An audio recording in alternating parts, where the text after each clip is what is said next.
Hi, this is Azim Jamal.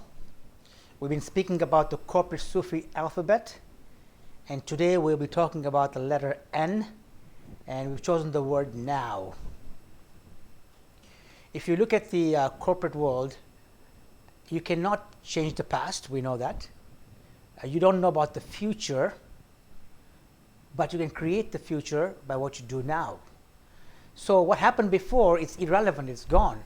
It can never change. You can learn from the past. That's a good place to begin.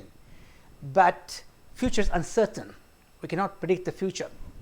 But it's the moment now when change happens. It's the moment now when you decide something. It's the moment now when you create a vision for yourself. It's the moment now when you create that burning desire, that fire in your belly that starts the process rolling.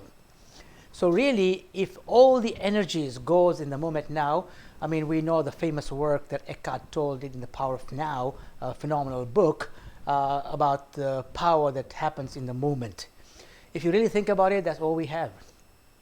The moment is the magic moment, is the most priceless moment, is the only moment where there's certainty that you have it. And the Sufis say it beautifully. They say that, you can plan for 100 years, which is good to plan. Nothing wrong with it. But you don't know what's going to happen the next second. So yes, planning is there, but the next second is uncertain. But the moment now is certain. And if every moment is fully utilized, if every moment is fully looked after by your attention, by your focus, and no baggage around it, not carrying the baggage of the past and the future. Some psychologists say, and I don't know how they figure this out, but they say that an average human being thinks 60,000 thoughts a day. 50,000 thoughts of the past, 10,000 thoughts of the future.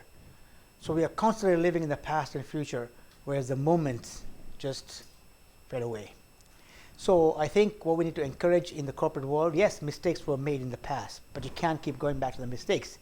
What are we going to do now? If you're not happy about something, stop complaining. What are you going to do now? If you find something is not right, stop getting frustrated about it. What are you going to do now? And that now creates that momentum. If you go to the family life and other life that we live as charity or social arenas, what's happening now? If you have a tiff with your spouse, what are you going to do now? What can you do now that can change it? Can you buy her a nice cup of Starbucks coffee, or can you give her roses? What are you going to do now? A small gesture that makes things start to change around. I think those are things that are in our control. And the beauty of life is you always get to start fresh. You always get a chance to begin anew.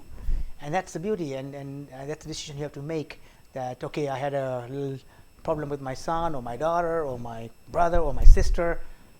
Yes, it happened. What are you going to do now? That's the moment. That's the moment where magic happens, where you create your destiny. You become the captain of your ship, you become the architect of your life, and you can become the master of your destiny. So as we start becoming more and more present to the moment now, in our business world and our personal world, we create the harmony of business, of balance, and of beyond.